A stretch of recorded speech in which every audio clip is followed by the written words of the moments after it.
بسم الله الرحمن الرحیم وإذا وخرایات کې اخذنا چې مونږ واغستله تاسو نه میثاقکم کلکه وعده ورفعنا اوچت کړو مونږه فوقکم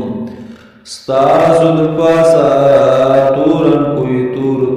خذو چې ونیسئ تاسو ما څه اتیناکم چې مونږ درکړل تاسو ته کتاب بقوت سره واسمعوا واورئ قالوا دوی ویل سمعنا مونږ واورېدل وعصینا ونه منل مونږه واشربوا وڅښلی شوه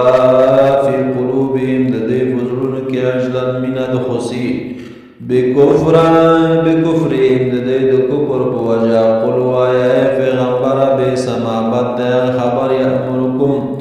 کوم چې تاسو ته حکم درکوي به د هغې ایمانکم ستاسو ایمان چې کوم تعلیم تاسو ته درکوي بد دی کنتم که چیرې تاسو